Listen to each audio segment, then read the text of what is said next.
Man. I tell you guys, this is the story. This is the story that doesn't stop. It's absolutely unbelievable.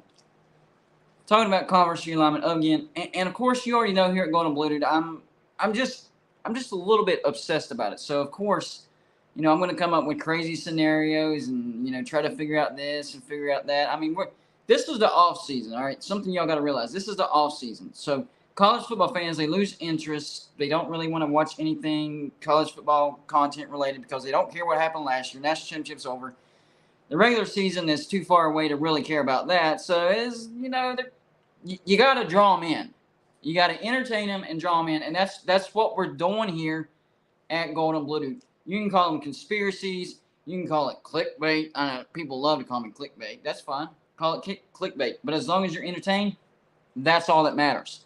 But the crazy thing is, there's some like real life things going on right now. Like real conference realignment things going on right now. That's like I don't even have to come up with anything. It's happening. It's going on. And now we got two things to talk about, like two things at the same time. We got the Pac-12 situation, and we also have now the ACC situation. Florida State done stirred it up again, stirring up the ACC stuff, and so I'm good with it. I love it. I love talking conference realignment. Now, I will say this: once we get closer to the actual regular season, we'll do our preseason predictions. We'll do our way too early top 25, all that stuff. That stuff doesn't go away. We'll keep that coming. But it's too early to be doing that stuff. So here, we're talking about what's going on right now, and that's conference realignment, or even the possibility of conference realignment. Let me take a breath real quick, all right? All right, if y'all haven't already, please hit the like button. If you're watching a replay of this, you weren't able to catch the live, that's okay. Hit the like button. It still helps the video.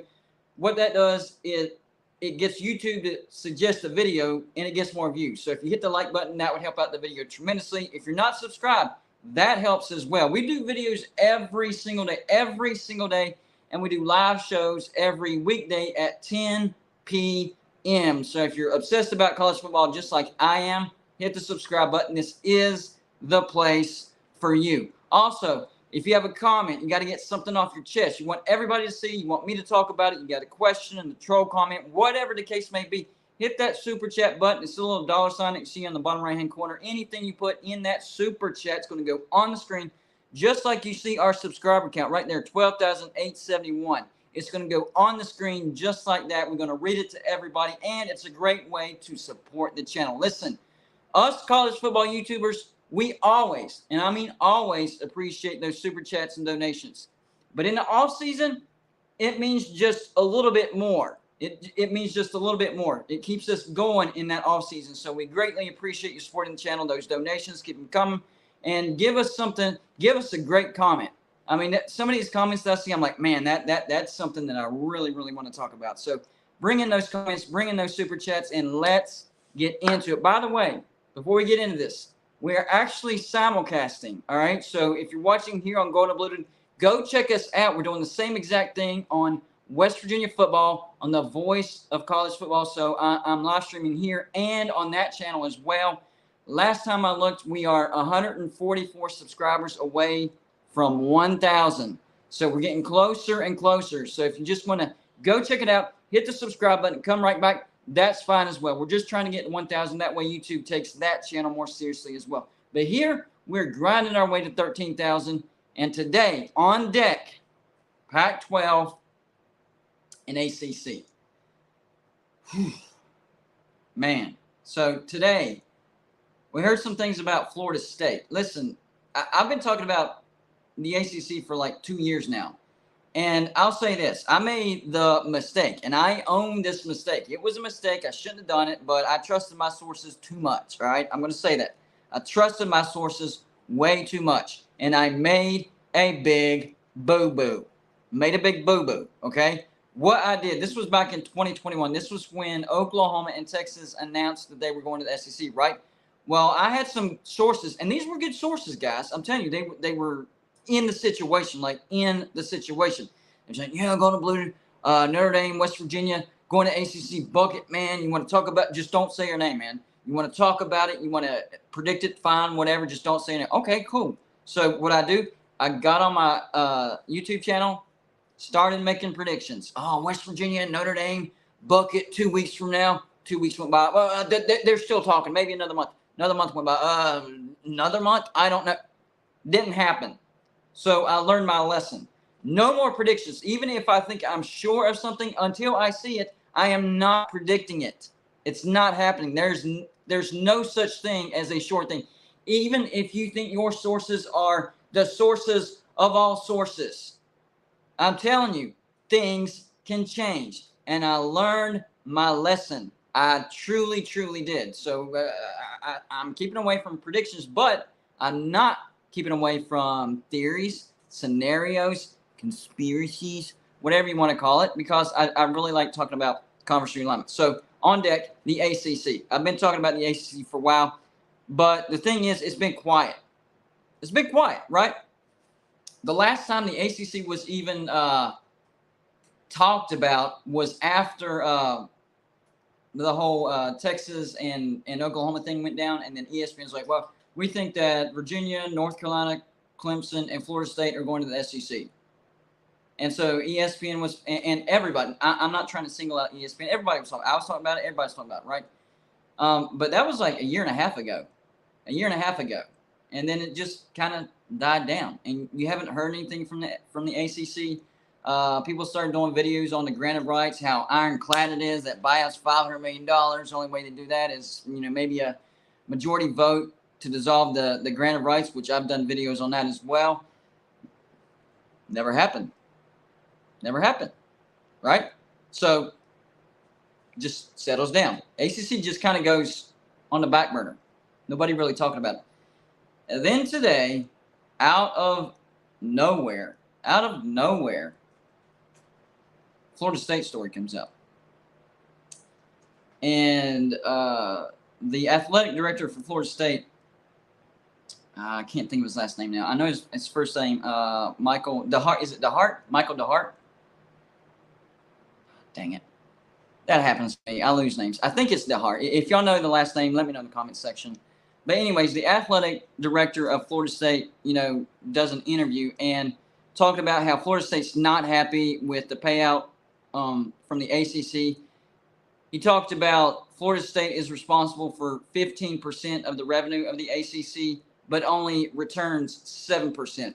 And he said every year that Florida State stays in the ACC, the gap between Florida State and members of the SEC and the Big Ten is just going to get bigger and bigger and bigger. So what he decided to get a legal counsel and look into the buyout, the ACC buyout, the ironclad, the $500 million buyout that nobody's ever getting out of. Turns out it's not $500 million. The figure that he gave was significantly lower. Now, it's a good chunk of change. Don't get me wrong. It is a good chunk of change. $120 million. That's a lot of money. Nothing to sneeze at. But compared to $500 million, much more doable. And, the way that Florida State's athletic director put it is like, yes, that's a large amount, but the difference that we would make in these other conferences versus the ACC, that would be made up in less than 2 years. Less than 2 years. And then there's the possible option. I don't know if it's an actual option. I've heard that other teams have done this. I think, who was it? I can't remember. Somebody had a payment plan as far as an exit fee. You know what? I had the team in my head before I went live, but of course, gone. Anyways, there is a precedent where a team left it might have been Nebraska going to the Big Ten, but they were put on like a payment plan, so they didn't have to pay it all at once, all up front, and they kind of did it like within 3 or 4 years. So if there's an option, you're not shelling out $120 million right off the bat. Maybe that's an option. I don't know. Bottom line is, if you do the math, it would make sense for Florida State to chuck up shovel out that 120 million now, get into either the SEC or the Big Ten, wherever they go, and then start making that money, and boom, within 2 years, you've made up what you had to pay out. And then beyond that is just, gravy. You're in the green. You're in the black. So, yeah, I would think that would be a smart decision. I think this is but it could be a different tactic as well. It could be trying to light a fire up under the rear end of the ACC and ESPN, because, listen, ESPN has a good thing going with the ACC. They do. They're paying pennies on the dollar for some pretty good brands. There's a lot of skank brands in there, but at the same time, there's some good brands in there. I mean, the money they're paying to retain North Carolina, Florida State, Clemson, Virginia Tech, Virginia, and NC State, Miami Hurricanes, some good brands in there. So they do have a good deal with the ACC, and they're making money. I mean, the math that the Florida State athletic director gave it almost looks like ESPN or the ACC, whoever, is stealing from Florida State. That's kind of how he tried to make it look like. They're stealing from us because we're worth 15% of the revenue that the ACC has made, and we're only getting back 7%. So we're losing 8%. So that'd be the ACC stealing or ESPN stealing, right? So, yeah, ESPN has a good thing going on with the ACC as far as making money. So maybe this is a tactic by Florida State saying, hey, it's time to put up or shut up. We looked into it. The buyout's $120 million. It's not this $500 million crap we've been hearing about. It's much more doable. Maybe it can be negotiated. Probably not much lower than 120, but maybe negotiated down to 110, 115, something like that. I don't know, but they're starting to put their cards out there. So we could be looking at an unequal revenue type of share, to where Florida State, Clemson, like, hey, we're the brand. We are the brands that's carrying the ACC. These chumps, Boston College, Wake Forest. Even though Wake Forest has had a good football team, they still don't carry the ACC. They have a very small fan base, and they're not making a lot of money for the ACC. The viewership for Wake Forest games, in the toilet. We all know that. So if you're a Wake Forest fan, I'm sorry if you're offended, but it's the truth. We all know it. It's the truth. So you have these chump brands in there, and the major brands are getting paid just as much as the chump brands. And now the major brands are like, this is not working, especially since, we're looking at, for example, a Rutgers over at the Big Ten. They're going to start making $80 million a year, and we're still over here stuck at like $30 million. That's no bueno for us. That's not going to work. It's not going to work. So it could be one of two things. Florida State might be about to bolt, or they're trying to negotiate an unequal revenue share. Now, I don't know how the voting or the agreement on all that would have to work. I don't know if it would take a majority vote, if it would just take an agreement with ESPN. I don't know, because if it took a vote, then those chump brands, I'm not sure if they'd be okay with it, unless it's like, all right, chump brands, if the ACC dissolves, you ain't going nowhere. You might end up in the AAC. So it's either take significantly less, or take significantly less than significantly less. In other words, going to the AAC. So those chump brands, that their options might be take a big pay cut, or the ACC dissolves. And if they don't want the ACC dissolved, then they might take that cut. I don't know. Matt Ritson, thank you for the $1.99 donation. Says West Virginia baseball 5-3, top 8 over Arizona. Oh yeah, West Virginia baseball is really, really good this year. Thank you for the update, by the way. And West Virginia basketball tomorrow, road game against Kansas. I don't see us winning that game. But anyways, the ACC might be in trouble, seriously, because here's the thing. It starts with Florida State, right? So if their angle is trying to get unequal revenue share, and ESPN and the ACC are like, nah, we're going to pass. Florida State's like, all right, well, we have a promised spot by so-and-so, whether it's the ACC or the Big Ten, right? They're gone. Then Clemson's like, whoa. Now Florida State's making more than us? I don't think so. Then Clemson does the same thing. They're gone. They get their promised spot. I'm going to say the SEC. See what I'm saying? The first domino falls, then the next one, then the next one, and next thing you know, the ACC's left with 6 members. Who knows? Maybe the Big 12 will pick up 4 of those members and grab like a Syracuse, Louisville, Pitt, Virginia Tech, anybody but Boston College and Wake Forest. I'm telling you, if you're a Boston College fan or a Wake Forest fan, you better hope that the ACC does not dissolve, because your only destination will be either a very depleted ACC or the AAC. That's your only options. John Marzula, one of my many Pitt subscribers, thank you for the $4.99 donation, says, if FSU bolts, the ACC gets their entire media rights money until end of grant of rights. I think that's what that, you might be right about that, but I think that's what that $120 million covers for the grant of rights, but I'm not sure about that. That's a good point, because what he's saying is with Florida State, even if they do go to the SEC, there's a possibility that all the media rights money that Florida State makes up until 2036 still goes back to the ACC. I need to look into that and figure out what the 120 covers.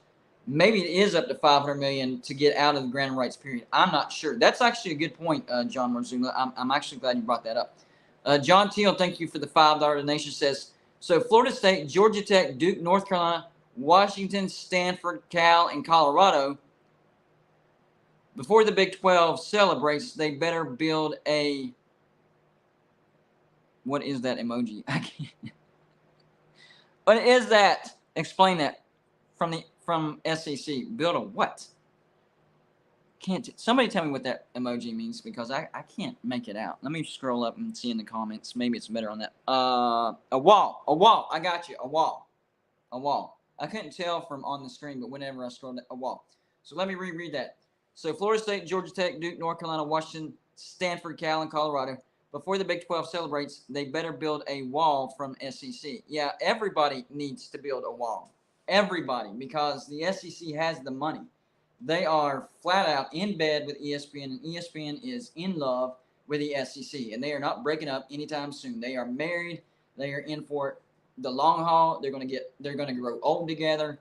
I mean, this is a long-term relationship between ESPN and the SEC. So as long as that happens and the SEC is the top order for ESPN, then yeah, they're going to have the money to pretty much go out and get whoever they want. So that's a good point as well.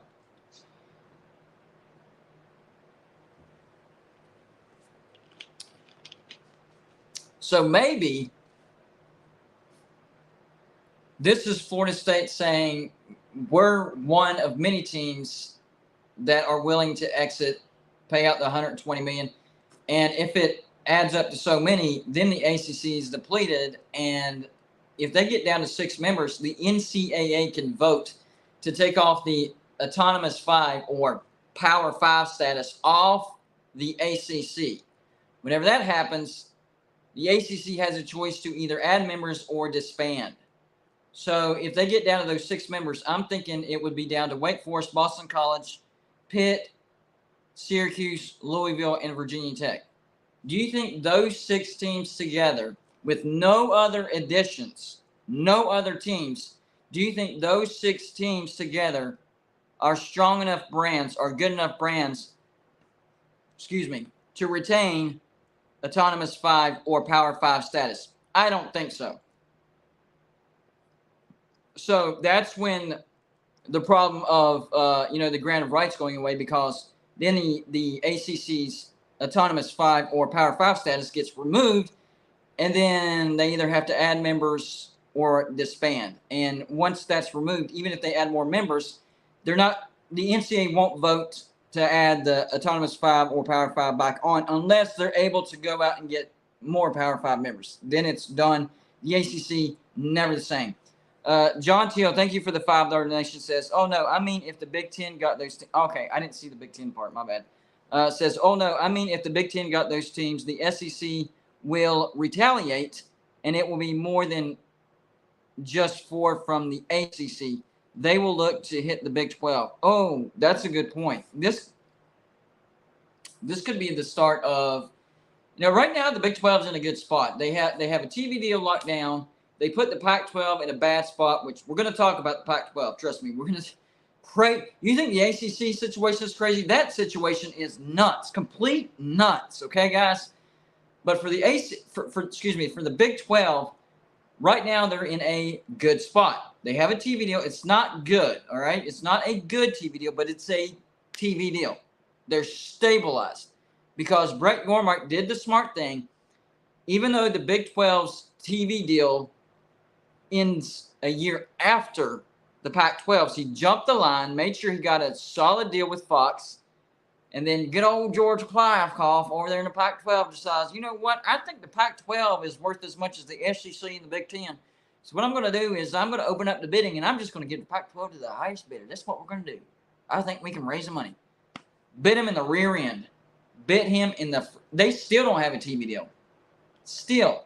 Or they do, and they just don't want to tell anybody what it is. It's so – we got a TV deal. It's so bad we don't want to tell anybody. We're so embarrassed. Oh, no. Eventually, if you do have it, eventually you got to tell. We have to know because this is getting out of control. But for the Big 12, they stabilized. I think it's $31.5 million per team per year to start out. And like I said, that's not a great TV deal, but it's a TV deal. They're stabilized. So, you know, the Big 12 right now, they're sitting back. They're not really nervous. In fact, Brett Yormark is trying to get that Pacific time zone.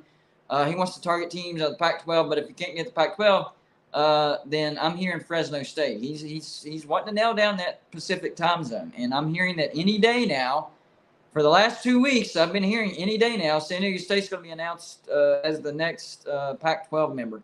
And I'm not saying that's not going to happen. I'm just saying if it's going to happen, freaking announce it already. It's all over the internet. It's the talk of the town.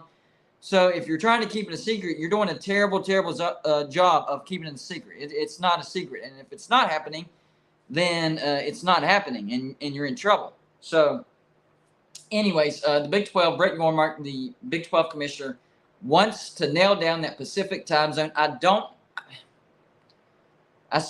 understand why he's obsessed with that time zone, but really it comes down to he's not obsessed with the Pacific time zone. He's obsessed with having all 4 time zones. And the Big 12 already has the Eastern time zone with UCF, West Virginia. I'm not sure if Cincinnati's in the East or Central. I actually think Cincinnati's in Central. So I'm going to say West Virginia, UCF with the Eastern, and then the Central is like a buttload of Big 12 teams. And then he also has the Mountain with BYU. Maybe perhaps Texas Tech. I don't know if Texas Tech is in Mountain. They might be in Central. Not sure. But anyways, the only time zone that the Big 12 is missing is the Pacific time zone.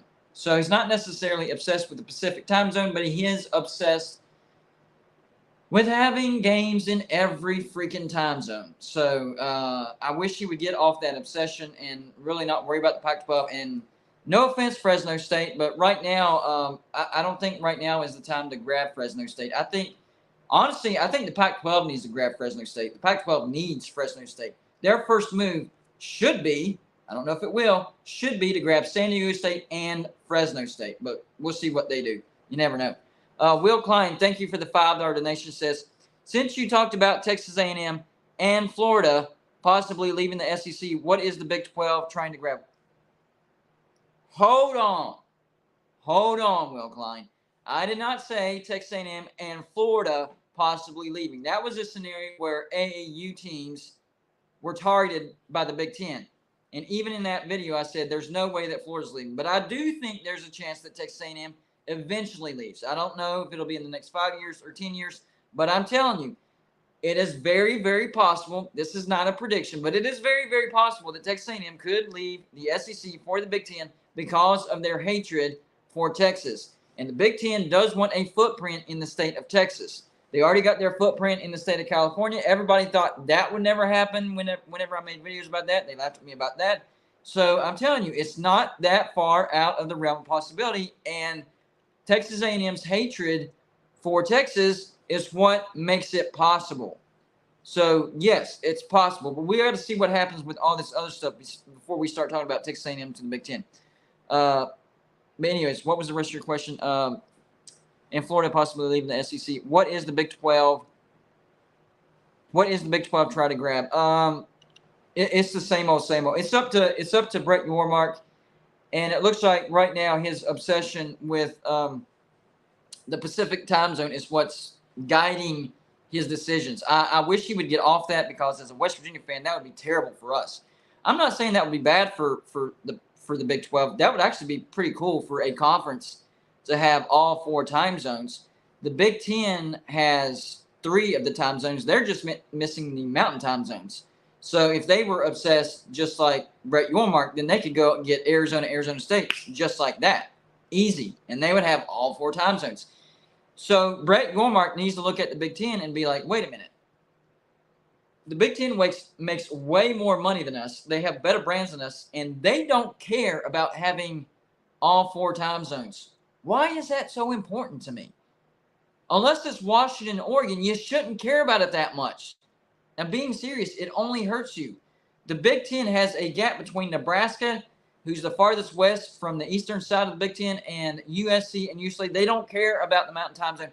They could snap their fingers and go out and get Arizona and Arizona State, not even blink.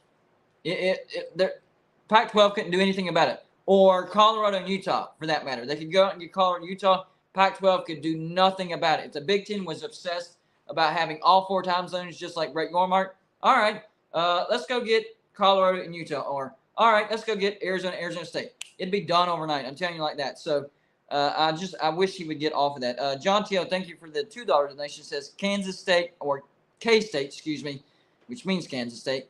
Kansas and OK State would run to the SEC. Well, you can't really run to a conference unless you are invited. So if the SEC invites Kansas State, Kansas, and Oklahoma State, or if those 3 teams apply to the SEC and they accept, then, oh, yeah, they would definitely go to the SEC. They would make a lot more money. But they can't just up and run to the SEC, without an invite or without, applying and then getting accepted. It's 2 different things. But I get what you're saying. If they did, maybe there's a possibility that the SEC would take them. I'm not sure. That would be like, 5 steps from now, something like that. Andre King, thank you for supporting Golden Blue. $5 donation right there. Appreciate you, buddy. So, yeah, a lot of things going on right now. Big 12 right now is in a good situation. Brett Yormark, obsessed with that 4th time zone. Beats me. Why? I don't know. But then, with this ACC thing, what if the SEC doesn't get all the brands? They get some of the brands that they want out of the ACC. But let's say, Florida State, ESPN and a lot of channels predicted Florida State, Clemson, North Carolina, and Virginia to the SEC. I actually think it could be down to Clemson and Virginia. And they would have to fill those other 2 spots with either 2 ACC teams, maybe NC State or Miami Hurricanes. But if they don't want those 2 teams, then they could turn their attention to the Big 12 and target either a Kansas. I actually wouldn't put Kansas State in that category. Kansas, I would say Oklahoma State and West Virginia would be the top 3 that they would look after. But I don't see that happening, because I do think that they would take the Miami Hurricanes and NC State out of the ACC. Or, if they didn't want either of those, they could get Virginia and Virginia Tech. It just depends on what teams they didn't want. And that's when, the Big 12 could look at the ACC and get those East teams. Get your Pitt, get your Syracuse, get your Louisville, and then get whoever the SEC leaves, either Virginia Tech or NC State. Honestly, sorry, Virginia Tech fans, you're not going to want to hear this, but I actually think that the SEC – I hope that the SEC would pass on Virginia Tech. That way the Big 12 could take Virginia Tech, because that would lock in some great rivalries to the Big 12. No, I disagree with Florida State and the SEC, because there's Florida State. It's not that the SEC doesn't want Florida State. There are certain teams in the SEC that doesn't want Florida State. Florida State doesn't want the SEC. There's a lot of animosity. There's a lot of friction between Florida State and the SEC. Several times, Florida State applied to the SEC, and the SEC's like, nope, and they denied them. And then in the early 90s, both the SEC and the ACC extended invites to Florida State, and Florida State took the ACC over the SEC. And Bobby Bowden gave the reason of easier path to the national championship if we chose the ACC. And, of course, that turned out to be true. Smart coach, very smart. I am not talking down on him. I am not trash-talking him. That was smart. So there's a lot of bad blood, big-time bad blood between Florida State and the SEC. Florida State is actively, aggressively pursuing AAU status. And, you know, if they are looking at the Big Ten with interest, then I'm sure the Big Ten could try to help pull some strings to help Florida State get the AAU status. And boom, that is the very last check mark that Florida State has to check, and they're in the SEC. And that's why I think that the SEC would get the Miami Hurricanes, because they do want one more Florida brand. They would prefer Florida State, but Florida State would not prefer the SEC. Florida State wants the Big Ten. So if they can't get Florida State, they would get the Miami Hurricanes, specifically for, you know, that hot recruiting battleground right there.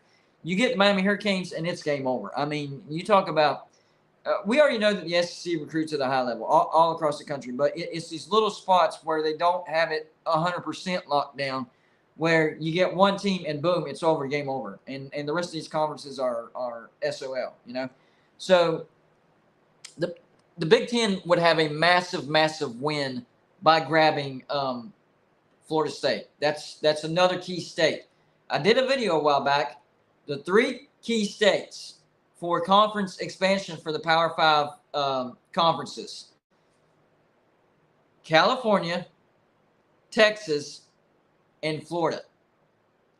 The Big 12 has UCF in Florida, and they have Baylor, TCU, Texas Tech, and Houston in Texas. So they have brands in those two states, but they're not the strongest brands.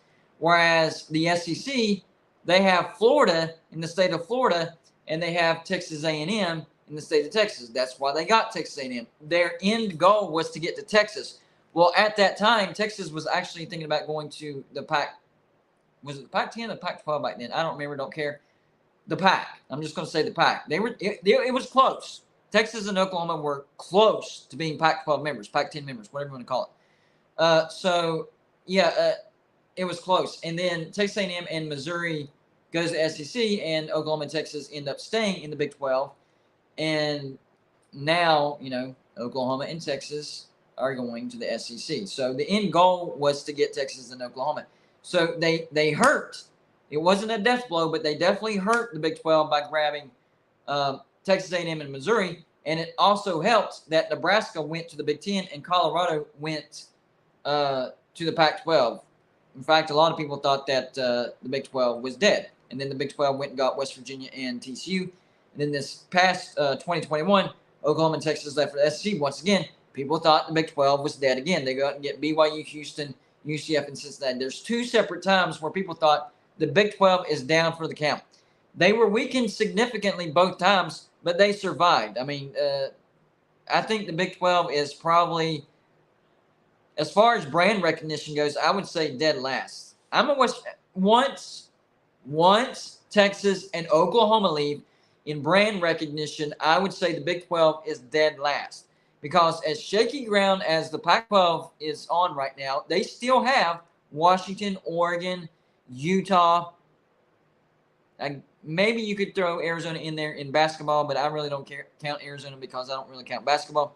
So I would say Washington, Oregon, and Utah. Those are 3 premier brands. Big 12 doesn't have any. The closest they have to a premier brand would be a Baylor, a Oklahoma State, a West Virginia maybe, but they really don't have any.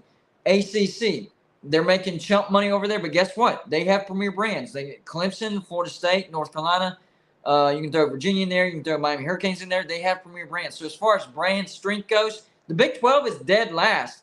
So when you put that into perspective, it really blows your mind that the Pac-12 is having all these issues. It tells you how smart Brett Yormark was. With a conference that has no premier brands, they nailed down a TV contract, not a great one. I've already said it 1,000 times. It's not a good one, but it is a TV contract. Meanwhile, the Pac-12 is out there still scrounging for a TV contract. They still have Oregon and Washington, and they still can't get a TV deal. What are you doing, George Kliavkoff? What are you trying to sell? How are you pitching your conference? It makes no sense. It really doesn't. So let's transition to the Pac-12 real quick, because this has been an up and down, roundabout, in and out type of, I mean, it's absolutely nuts, guys. It's absolutely. So we started with, George Kliavkoff saying, we're going to open the bidding to everybody, and I think we can get at least close to the SEC and the Big Ten. Let's open it up, and we'll give it to the highest bidder.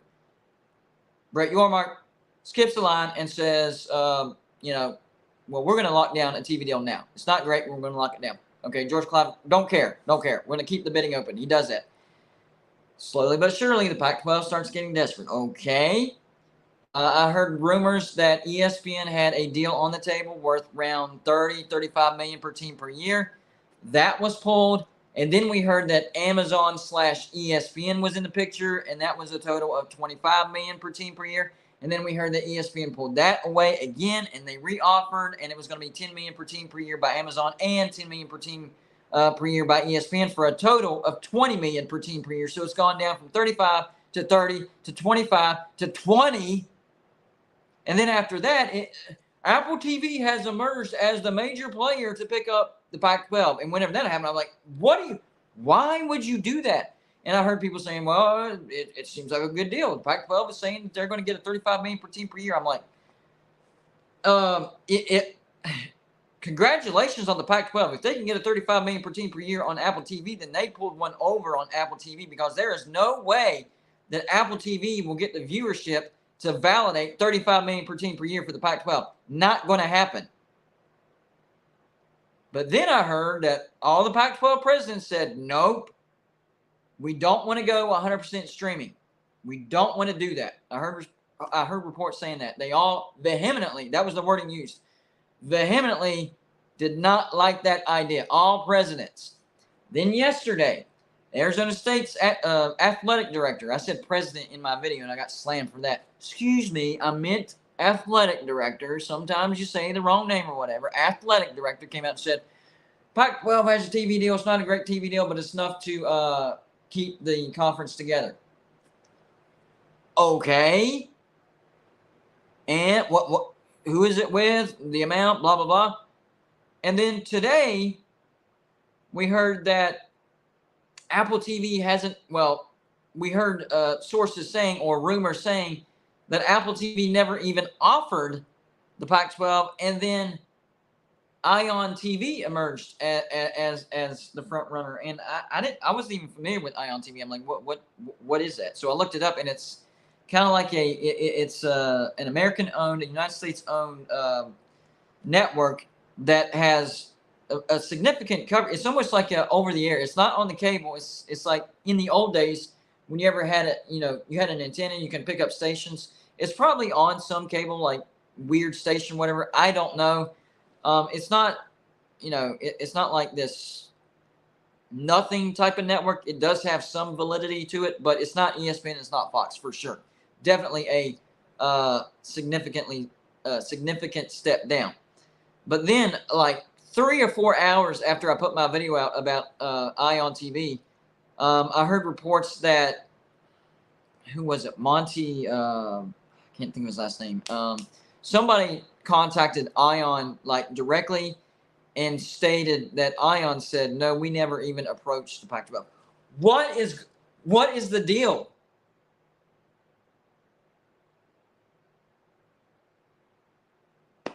I don't. So why did Brett McMurphy say that? I mean, this is coming from Brett McMurphy. Usually he's one of the better sources for any type of college football news. Brett McMurphy was the source that said that Apple TV never even offered the Pac-12, and that Ion Television emerged as a possible partner for the Pac-12 TV deal. This is nuts. I just want to know what's going on. Like, what's the deal? I'm hearing something different almost on a daily basis. A daily basis. I mean, think about this. Before Brett Yormark nailed down the TV deal with the Pac-12, Fox was interested in the Pac-12. They were. They really, really were. But then Brett Yormark nailed down the deal with Fox. So Fox is like, nope, we're committed to the Big 12 and the Big 10. We don't want anything to do with the Pac-12. So it morphed from Fox. Now it's to ESPN, right? And ESPN had a decent offer, from what I heard, between 30 and 35 million. And then some issues with ESPN. So then let's bring in Amazon and do something together to make it a total of like 30, 35 million.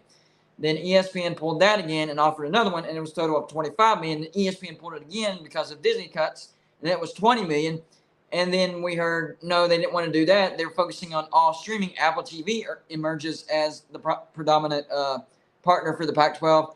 And then Brett McMurphy says that Apple TV didn't even offer them anything, and that Ion Television was the main potential partner for the Pac-12 TV deal. I don't know. Nobody knows. This is straight insanity. So if y'all have watched Golden Bluted for any amount of time, you know that I like conference realignment. You know that I like talking about conference realignment. You know that I like thinking about scenarios and, just seeing what it would, what it would look like if this happened, what it would look like if that happened. And I just enjoy it. It puts a smile on my face. It's fun to me. That's the best way to put it. It was fun to me. Viva Hernando one of my favorite YouTube names out there, by the way. Love it. Viva Hernando one said, thank you for the $5 donation, by the way, buddy.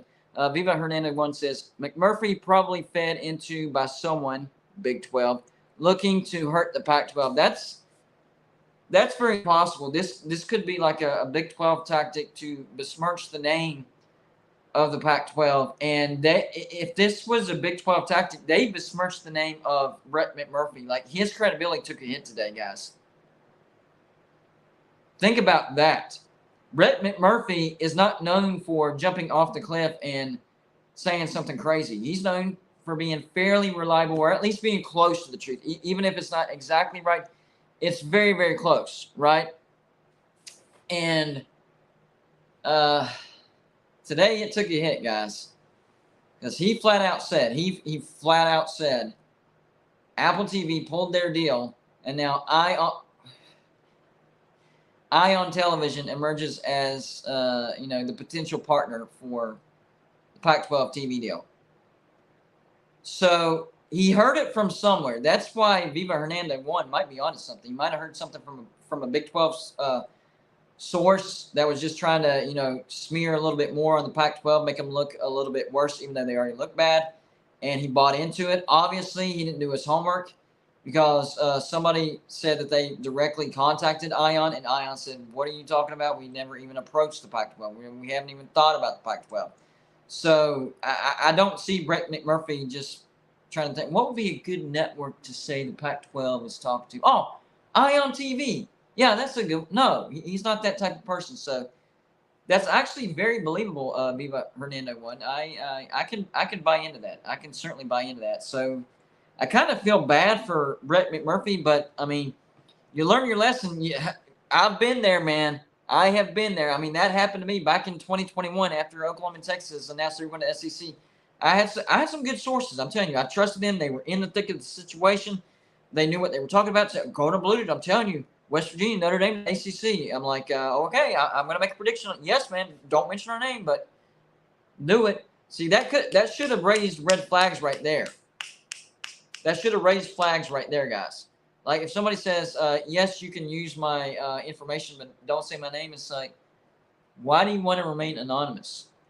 So I take the heat, and, I could spill the beans right now. Seriously. I could drop a name right now. So whoever gave me that source, if you're watching, you better be nervous, because I could drop your name right now, and there's no way you could sue me. No way you could sue me. But you know what? This person is an actual friend, so I don't want to do that. But I'm just saying, like, whenever they say don't say who it was, that should have ding, ding, ding, ding, ding, alarm bells. But it didn't. It didn't, and the information seemed like it was sound. And you got to realize, at the time, everybody was talking about the Big 12 dying.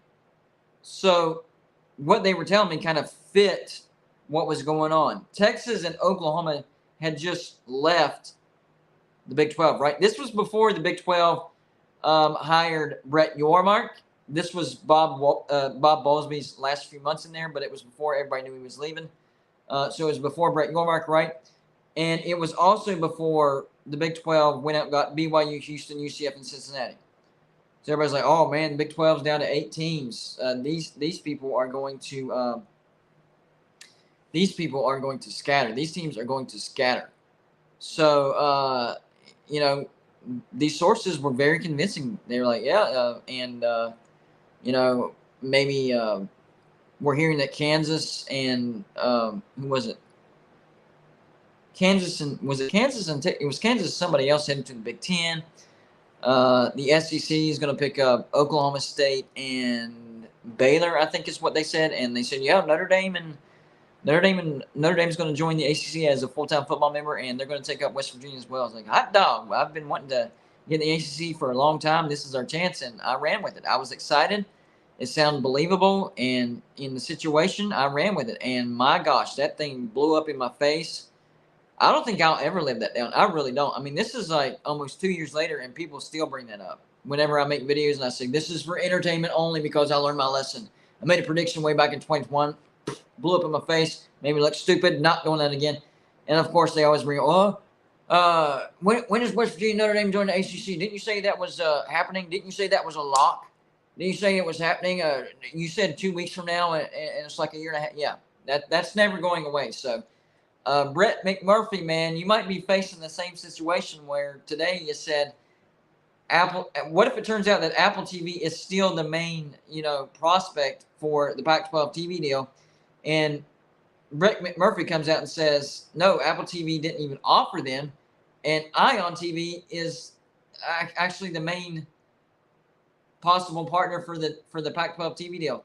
And it turns out, and let's say the Pac-12 ends up actually getting a 100% streaming deal, and it's mainly through Apple TV. How bad is that going to make Brett McMurphy look for that one? Yikes!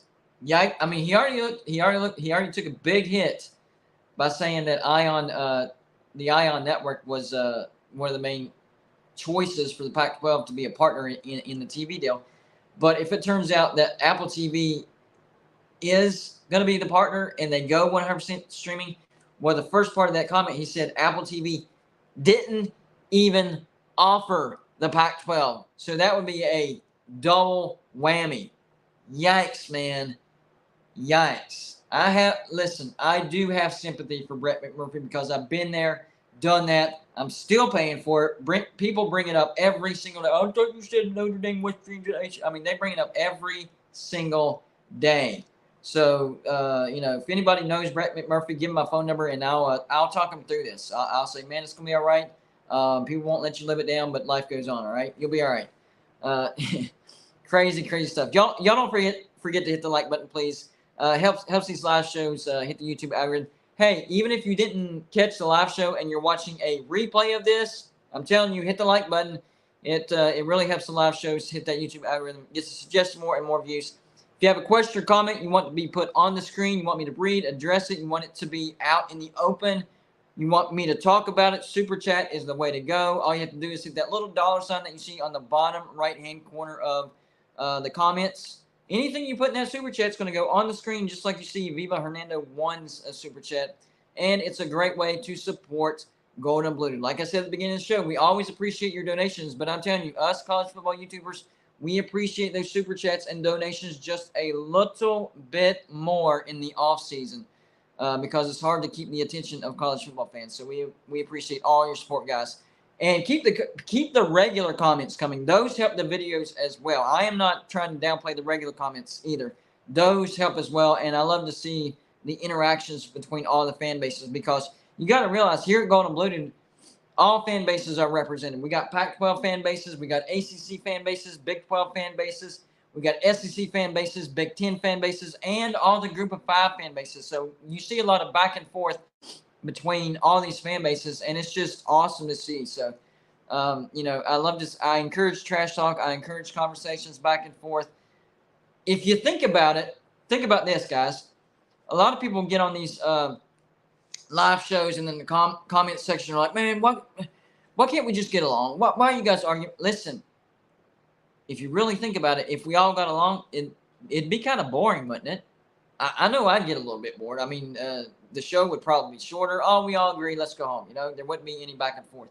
So yeah, bring on the trash talk, bring on the arguments and the conversations, and that's what makes Golden Blue Dude what it is. Listen, I'm just the face and the voice of Golden Blue Dude. It's people like you watching the show, hitting the subscribe button, tapping that like button that keeps this thing going. And I greatly, even if you can't, even if you can't or don't want to support through Super Chat, doesn't matter. You commenting, you hitting the like button, you hitting the subscribe button, I'm good with that. That keeps us going. But this conference realignment thing, nobody knows what's going to happen. The bottom line. So all these videos that I've been doing is me trying to figure out what's possible. Well, if this happens, then that's going to be the consequence of it. Well, if that happens, then that's going to be the consequence. But the bottom line, and the Pac-12 is a prime example of this, nobody truly knows what's going to happen. Even Brett McMurphy was fed bogus information, and now there's egg on his face. So the Pac-12 is the ultimate example of nobody knows what's going to happen. Now, with the ACC, that's also the case as well. Florida State is definitely unhappy. John Marzullo pointed something out earlier that even I'm not 100% sure on this, but, whenever the AD for Florida State said, our legal counsel looked into the buyout to get Florida State out of the ACC, and the figure that they came up with was $120 million. Does that get them out of the grant of rights? That's my question, because if it doesn't get them out of the grant of rights, then it does them no good. Because their media rights, what they make through the media, would still go to the ACC because they would still be locked in the grant of rights. So that would be my only question about that. So I'm going to look into that and see what that's about. Because if that happens, then there's no use in that. And the only way that people can exit the ACC before 2036 is if there's like multiple people. And then the autonomous 5 or the Power 5 label is taken off. It's basically protection. But once a Power 5/Autonomous 5 conference gets down to 6 members, I don't know if y'all knew this or not, but according to the NCAA bylaws, if a Power 5 conference gets down to 6 members, then the NCAA can take a vote to decide whether that conference can keep Power 5 status or the Power 5 status is removed. And the most likely case is, unless you have like Texas, Ohio State, Alabama, Georgia, USC, and Notre Dame, the top 6 biggest brands. If you don't have those 6 brands as your remaining 6 brands, then you're going to get the protection taken off of you. So you get down to 6 members.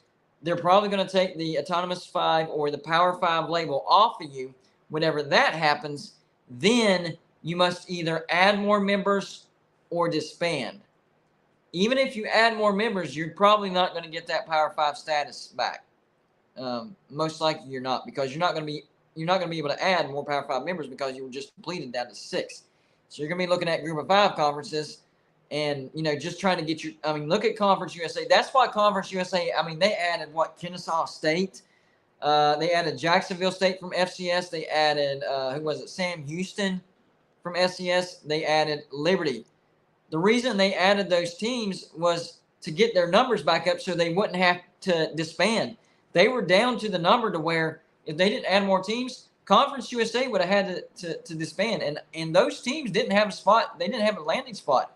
So they got desperate. Conference USA got desperate. So what they do? They went out and got these little brands. Why didn't Liberty join Conference USA? I don't know.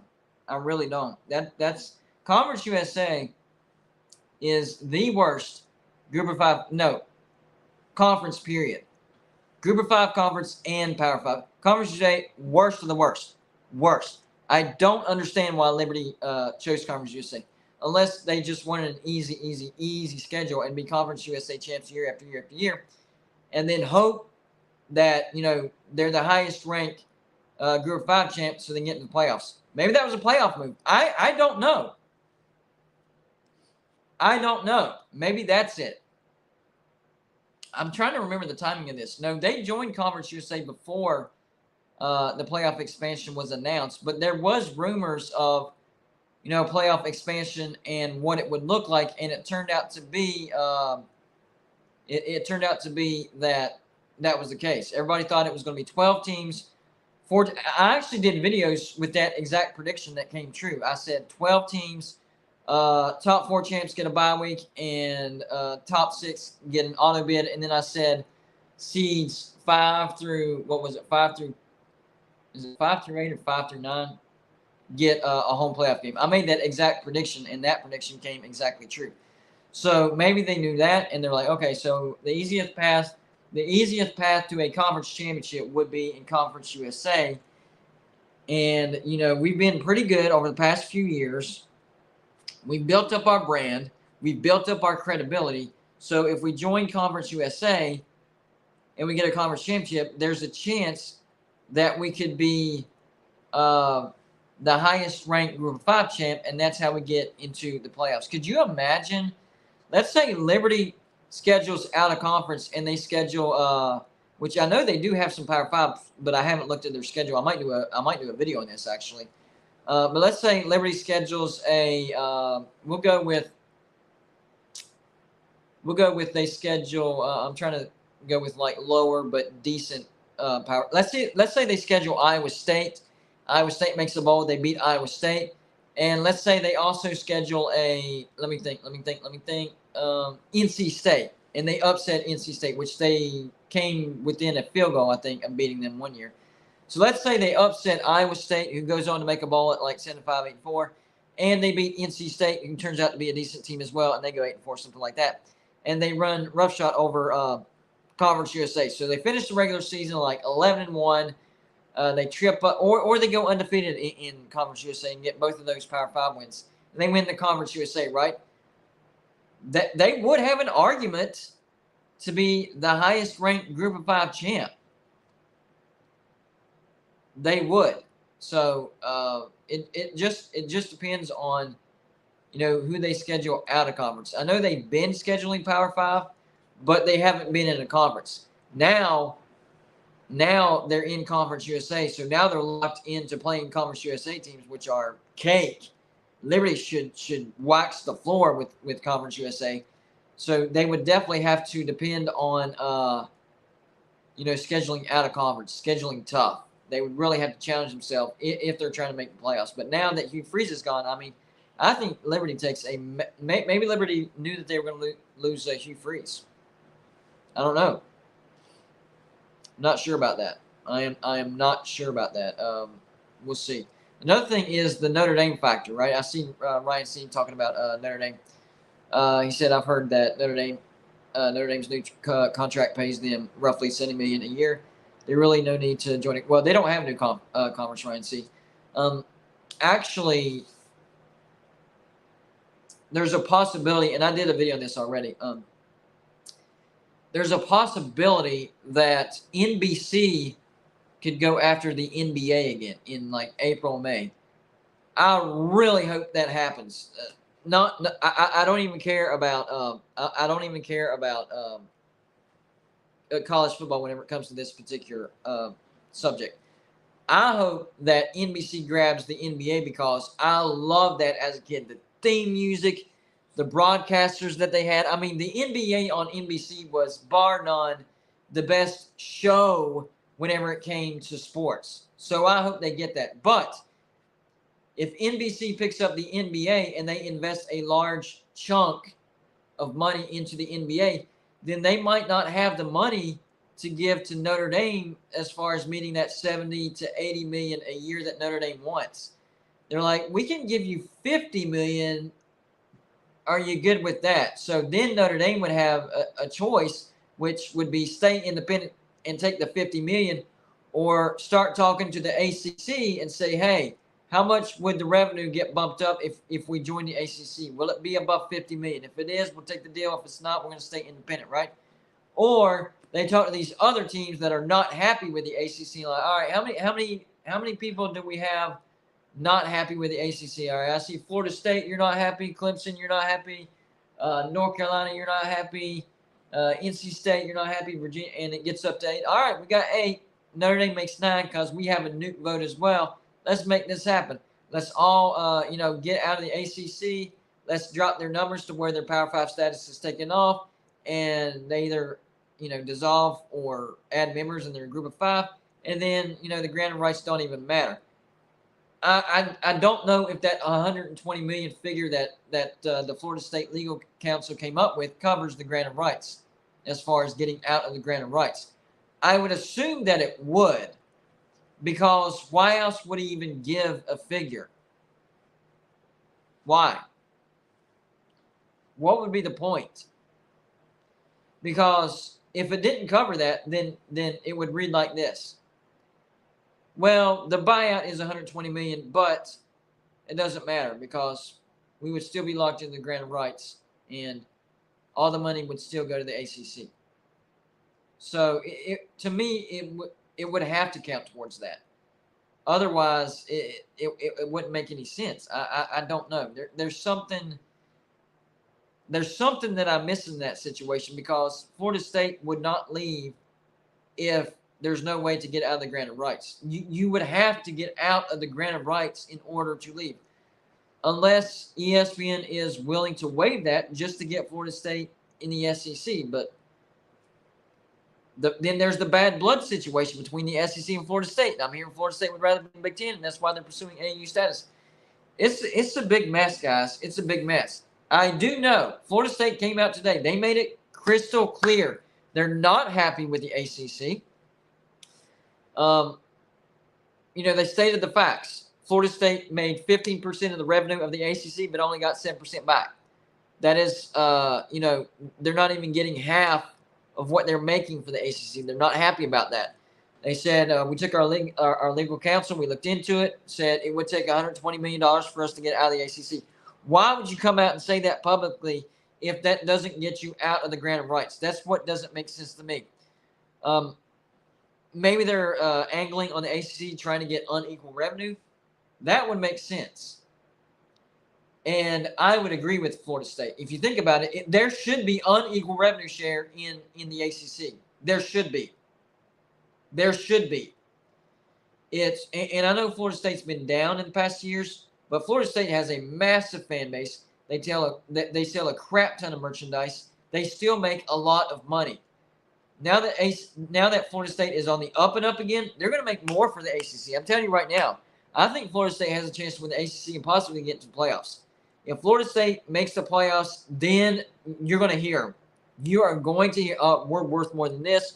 We need an unequal revenue share, or we're going to leave the ACC, whatever it takes. We're going to do it. We'll get out of the granted rights. You're going to hear them chirping. You really are. And I'm not talking down on Florida State for that. I'm not trash talking them. They rightly should. So I would agree with Florida State. They need unequal revenue share for sure. D-Day, thank you for the $4.99 donation, says, GBD, what if the SEC got strategic and added Colorado? I haven't heard that one. Okay. Hold on. Hold on, guys. Give me 1 second. I need to write that down. One second.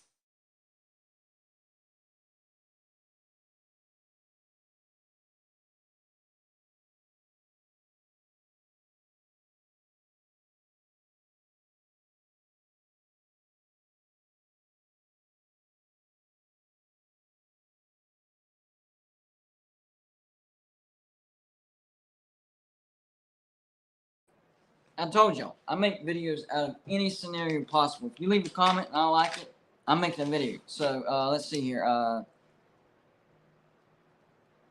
I'll change the wording later on, but for now I'm going to say SEC grabs Colorado, and we'll figure out the content. I like it. I like it. It's crazy. That's why I like it. Anyways, GBD, what if the SEC got strategic and added Colorado? They are a new time zone and a traditional Big 8 rival for Mizzou and Oklahoma. True, true, and true. And on top of that, Colorado just got Deion Sanders as their head coach. Man, I wonder if this can screenshot. I hope you don't mind me screenshotting. I hope this allows it. Hold on, let's see if this does it. Hold on. 1, 2, 3. Yep, we got it. Screenshot it. So we're good to go. That's going to be a video because this is crazy. Oh, man. Think about this, guys. D-Day might be onto something. As crazy as it sounds, he might be onto something because just bear with me for a minute. So, Colorado going to the SEC. How would Colorado help the SEC? Well, Colorado's a new time zone, right? And it's not on the West Coast. So they're not stretching way, way out. They're still staying kind of close. Kind of close. Colorado's close to Oklahoma, right? Colorado already has rivals in the SEC. We're talking Texas A&M. We're talking Oklahoma. We're talking Texas. We're talking Missouri. So there's some rivals in there, right? So you have that. Colorado just got Coach Prime. Deion Sanders is there, right? And the NIL contributions rolling in, right? These big-time players want to go to Colorado. Colorado has raised its brand value overnight just by grabbing Deion Sanders. And Colorado, you better believe Colorado would want to keep Deion Sanders forever. How would they do that? Well, going to the SEC would definitely probably do the job. I think the only thing that could get Deion Sanders away from Colorado, if Colorado went to the SEC, was if Florida State came calling. That would be the only thing. So, yeah, that could be a perfect – I don't think that would happen, all right? That's not what I'm saying. It's not a prediction. No. I'm saying it's interesting because of all the factors that go into it. It's a new time zone. There's already some traditional rivalries in the SEC. It's not that far of a stretch. You're only going, what, one state over, I think? Something like that. I'd have to look at a map off the top of my head. I can't 100% picture it, but I think it's just one state over. And then the Deion Sanders factor. And Deion Sanders proved how valuable Colorado can be. It's crazy because last year Colorado was a dumpster fire. And they were worthless. If you watched a Colorado football game, it looked like a bad high school team versus a national championship college football team. They got trounced every single game. How they beat Cal, I don't know. Because all of their other losses, I kid you not, were by at least 20 points. By at least 20 points. It was crazy. Big Jack 512, I'm not saying the SEC's taking on teams. No, this is not a prediction, not at all. We're going into speculation zone right now. I'm just saying I don't think it would be a terrible idea or a bad scenario if the SEC picked up Colorado. It would actually make some sense. Picking up that new time zone, you got the rivalries in there, so you're going to make money off that. Coach Prime is definitely going to make you money. We can see just how much money, how much revenue Colorado will make for the Pac-12, and then we will be able to see how much Colorado is really, really worth. So D-Day, man, I know it sounds crazy right off the top. A lot of people are calling it crazy, but the more you think about it, it's not that crazy. It's really not. I mean, there's a reason the Pac-12 accepted Colorado with Utah, right? I mean, think about that. Back whenever the Pac-12 accepted Colorado and Utah, they were a premier conference. They were a good conference. They had Oregon, Washington. They still had USC, UCLA. They were a good conference. If Colorado wasn't worth something, why would they take that? Why would they take that? Why would they take Colorado? I'm telling you, Pac-12 knew something. They knew Colorado's worth. And even in a bad season, Colorado still packed out their stadium. It's not a big stadium. It's like 50,000, but still, it's packed out. Those fans support Colorado. So, and then Deion Sanders coming in, that's going to bump up the revenue even more. I mean, we're going to be seeing a lot of money thrown Colorado's way. A lot. So I would say never. Would I say it's going to happen? Probably not. I would say the likelihood of Colorado going to the SEC would be like less than 5%, like maybe 1%. It's not good, but never say never. I mean, we've learned that. John Marzullo, thank you for the $4.99 donation. Says, know you're a football channel, but chances of a basketball March Madness selection show live show 100% chance. It's happening. That is 100% happening. In 2021, was it 2021? Hold on. No, it was yeah, it was 2021. I did a live show for the March Madness Selection Sunday, and I broke records for that live show. We had like 400 or 500 people watching at one time. I mean, it got up there. Last year, I was not able to do it because I was out of town. But this year, I will make sure that I am back in time to do Selection Sunday. So, yes, that's going to happen. We will have a live show. Thank you for that super chat, by the way. Number one, for the donation, but number two, for reminding me of that. So now I'm able to promote it. So, guys, we will have a live show for Selection Sunday whenever the NCAA tournament brackets are announced, as they are announced. And I'll actually fill out my brackets live for you as well. We will release them as they're being released on the screen, and I'm going to fill them out. And the last time I did it, my brackets were absolute trash, but I don't care. I have fun. Listen, that's what Gold and Blue Dude is all about. It's about having fun and talking about what you love. That is what I'm trying to burn into everybody's brain whenever they watch this channel. Oh, Gold and Blue Dude, you're wrong about this, you're wrong about that, blah, blah. Okay. I'm still having fun. Why? Because I love college football that much. And I also like college basketball. Not nearly as much as college football, but I really, really like it. March Madness rolls around, I'm doing it. The live show is happening.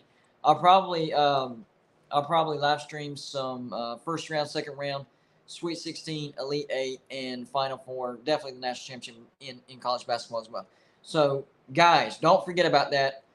Selection Sunday, we will be here live. So come on over to Gold and Blue Dude. We'll make it fun for you because that's what this channel is all about. It's not about trying to be right all the time, blah, blah, blah. It's about having fun, talking about what you love, and not caring what people think about you. I'm serious. When you get to the point to where you start to not really care what people think about, that's when you start having fun in life. If you're always worried, well, man, if I make a video on that, I'm going to get laughed at, and they're going to point. Who cares if they laugh and point at you? Who cares? If you're having fun, they're having fun, you're having fun watching it, even though you know it's not going to happen. If it's entertaining to you and you're having fun, that's all that matters. That's what Gold and Blue Dude is all about, which, by the way, I want to remind everybody, we did a We Are Gold and Blue Dude video, I think it was a year ago. So I encouraged all my subscribers to send like a 5-second clip wearing your favorite team's gear. So if you're LSU fan, you're wearing LSU, Clemson, you're wearing Clemson. Whoever your favorite team is, wear gear representing your team. And you do a 5-second video clip saying, we are or I am Gold and Blue Dude. If you're doing it by yourself, you say, I am Gold and Blue Dude. If you're doing it with your family or with a friend, you can say, we are Gold and Blue Dude. It was amazing. It was like a 25, 30-second video, and it turned out amazing. I think we'll have an even bigger reaction this year, and I think it's going to be our best We Are Gold and Blue Dude video we've ever had. So if you want to participate in that, you're more than welcome. All you have to do is wear your team's gear and say either I am Gold and Blue Dude or we are Gold and Blue Dude. And the email you send it to is, and I'll even write it down because it's weird, hold on. Give me 1 second.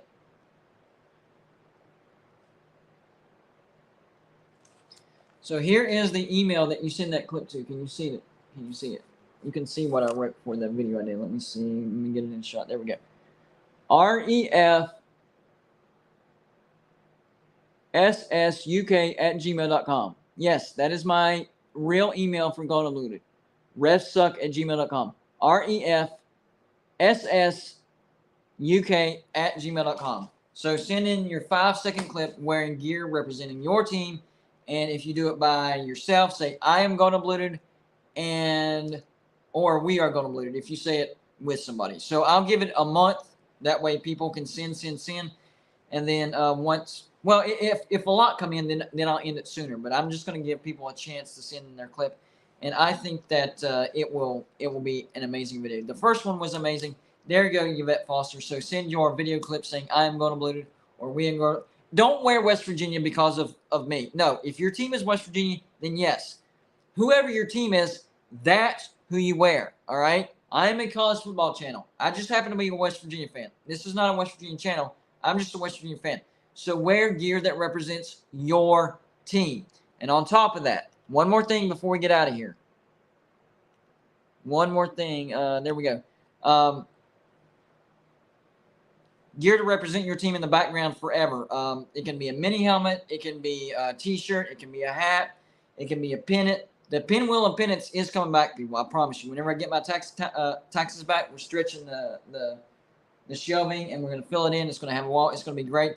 So anything you want to send to represent your team, just send it to P.O. Box 360, Liberty, South Carolina 29657, and it will be a part of Gold and Blue Dude forever. We have a lot of mini helmets, but there's a lot that we don't have as well, including some big brands like Florida. We don't have Florida. We don't have Nebraska. We don't have Texas Tech. We don't have big brands. I need to think. Penn State. We don't have Penn State. We don't have Notre Dame. We don't have Texas A&M. That was a little surprising. We don't have Oregon. Let's see. Any other big brand? That might be it as far as the biggest brands. But anyways, there's some big brands that we don't have. So yeah, if you want your team represented, send it to FSU to the Big 12. No, that's not happening. If they leave, they're going to either the SEC or the Big 10. Anyways, I'm going to wrap this up, guys. Appreciate you coming by. Hey, as long as you have fun, as long as you were entertained, I did my job. I appreciate y'all coming by. I appreciate the comments. Make sure to hit the like button, the thumbs up on the way out. Even if you didn't catch a live show and you're watching a replay, hit the like button. It helps the video hit the YouTube algorithm and get some more views. Appreciate the comments. Appreciate new subscribers if you hit the subscribe button. Don't forget to check out West Virginia Football Channel on the Voice of College Football. We're trying to reach 1,000 subscribers over there. I think we're 144 away. 144 away. We're super, super close. If everybody that watched this live show went and hit the subscribe button over there, we'd be done. We'd hit it. So y'all go check it out. Hit the subscribe button. Even if you don't like West Virginia and you'll never watch a video, that's okay. Just get us to 1,000, and we would greatly appreciate it. So anyways, hopefully you guys were entertained and learned a few things, or you know, maybe got more lost. I don't know. Sometimes that happens. I'm all over the place sometimes. Anyways, I'm wrapping this up. Y'all have a great weekend. Might do a live show tomorrow with Mark Rogers. Not sure. I usually don't do a live show on the weekends. We'll see what happens. But in case we don't, then our next live show will be on Monday at 10 p.m. This was another good one, guys, but it wasn't because of me. It was because of you, and I really appreciate you guys. Shout out to the Get It Gang, people that send in video ideas to the comments section. Keep those coming, and shout out to all my viewers and subscribers. Appreciate you guys. I love you guys, and you are the reason that Golden Blue Dude is almost to 13,000 subscribers. Anyways, that's it for this show, guys, and it is official. Yep, Golden Blue Dude is out.